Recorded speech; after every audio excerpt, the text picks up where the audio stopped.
Hey everyone, well कहने को तो हम 21st सेंचुरी में आ गए हैं, बट वाइट स्किन को लेकर हमारी सोसाइटी कितनी ऑब्सेस्ड है ये तो हम सब जानते हैं। और आज हम बात करेंगे एक ऐसी क्वीन के बारे में who was so obsessed with white flawless skin कि अल्टीमेटली इस ऑब्सेशन ने उनकी जान ले ली। So today we will talk about Queen Elizabeth the first. She was the queen of England and Ireland from 1558 to 1603। So जब Elizabethan era चल रहा था ना, at that time snow white skin को सिम्बलाइज किया जाता यूथ एंड फर्टिलिटी से। It was a signature look for upper class women. और queen Elizabeth was quite famous for her makeup style. उनका पोरलेस वाइट स्किन रिप्रेजेंट करता nobility and perfection को। But उस perfection को achieve करने के लिए एलिजाबेथ अपने फेस पे ऐसे मेकअप प्रोडक्ट्स यूज़ करती which were largely composed of lead, और वो अपने लिप्स पे मर्क्यूरी भी रब किया करती। एंड प्रोबेबली उनके मेकअप रिमूवर्स में भी मर्क्यूरी ही यूज़ होता। सो जैसे हमें आज पता है कि लेड को डेली बेसिस पे अपने फेस पे यूज़ करने से कितने सीरियस प्रॉब्लम्स हो सकते हैं, बट उस टाइम के लोगों को ये सब पता नहीं था। एंड क्वीन खुद को फेयर पोर्ट्रे करने के लिए वेनेसन सेरूस को अपने फेस पे लगाती थी। ये एक ऐसा कॉस्मेटिक था जिसे वाइट लेड एंड विनेगर को मिक्स करके बनाया जाता था, एंड इसे वो अपने पूरे फेस और नेक पे भी यूज़ किया करती थी। एंड आप कोई भी एलिजाबेथ की पेंटिंग देखोगे ना तो उनमें आपको रेड लिप्स दिखेंगे। वो उसे अचीव करने के लिए सिनेबार यूज़ किया करती। ये एक टॉक्सिक मिनरल है जिसमें मर्क्यूरी होता। सो ये दोनों सब्सटेंस क्वीन पे यूज़ होता रहा for long period of time, and उनका स्किन ये सारे केमिकल्स को एब्जॉर्ब करके इवेंचुअली ख़राब होने लगा। एंड एलिजाबेथ पब्लिक में अपने अपीयरेंस की इम्पोर्टेंस को लेकर काफ़ी अवेयर थी, इसलिए टू हाइड देम वो उन कॉस्मेटिक्स के कई लेयर्स लगाने लगी। एंड धीरे धीरे उनमें मर्क्यूरी पॉइजनिंग के सिम्टम्स जैसे depression, memory loss and irritations भी दिखने लगे। सो जो एलिजाबेथ का एरा था ना, उसमें वुमेंस डेली मेकअप रिमूव नहीं किया करती थी। एंड जब भी मेड्स क्वीन का मेकअप करती एंड मर्क्यूरी उनके फेस पे और लेड उनके लिप्स पे लगा देती थी, क्वीन एलिजाबेथ भी उसे पूरे हफ्ते वैसे ही रखती थी।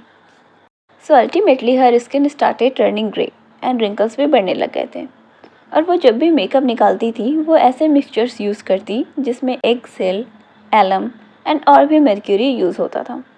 उन्हें लगता था कि ये जो कॉस्मेटिक है उसे लगाने से उनका स्किन और भी सॉफ्ट हो गया है, बट उन लोगों को ये नहीं पता था कि ये स्किन सॉफ्ट इसलिए लगता है क्योंकि मर्क्यूरी अंदर ही अंदर स्किन को पिल किए जा रहा है। सो क्वीन एलिजाबेथ हमेशा से ऐसे मेकअप्स यूज़ नहीं किया करती थी। When she was young she had beautiful skin, but then 10 October 1562 को उन्हें स्मॉल पॉक्स डिटेक्ट हुआ। She had very high fever that सबको ये लगा कि वो सर्वाइव नहीं कर पाएंगी and will die in a week, but she survived. Unfortunately इस डिजीज़ की वजह से उन पर परमानेंट स्कार्स आ गए थे।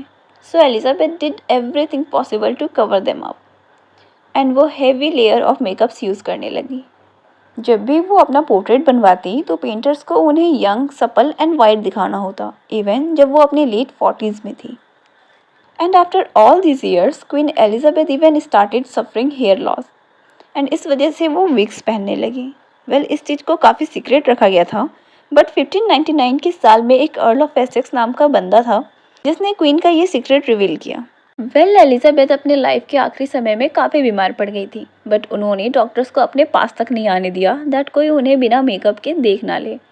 और जब एलिजाबेथ बीमार हुई सी रिफ्यूज टू टेक रेस्ट। उन्हें लग रहा था कि अगर वो एक बार लेट गई तो वो कभी भी वापस खड़ी नहीं हो पाएंगी। So she stood for 15 hours straight. और उनकी जो मेट्स थी ना, उन्होंने क्वीन के आसपास तकिए बिछा दिए थे that if she collapsed. But on March 24, 1603 queen Elizabeth passed away. So actual reason उनकी बीमारी का कभी बाहर नहीं आया, बट कहा जाता है that daily use of mercury, lead and poisonous cosmetics की वजह से एंड में हर बॉडी गिव अप। वेल, एक और थ्योरी था जिसमें बोला गया दैट क्वीन ब्लड पॉइजनिंग की वजह से मरी क्योंकि वो एक रिंग पहनती थी जो 45 ईयर्स पहले उन्हें क्राउनिंग सेरेमनी में पहनाया गया था, and that began cutting into her skin. Well, doctor उस रिंग को सर्जिकली रिमूव करना चाहते थे, but a week later she died. So it was the story of Queen Elizabeth the First. If you like this video, please like, share and subscribe. And please do share what are your thoughts on her obsession. Thanks for watching.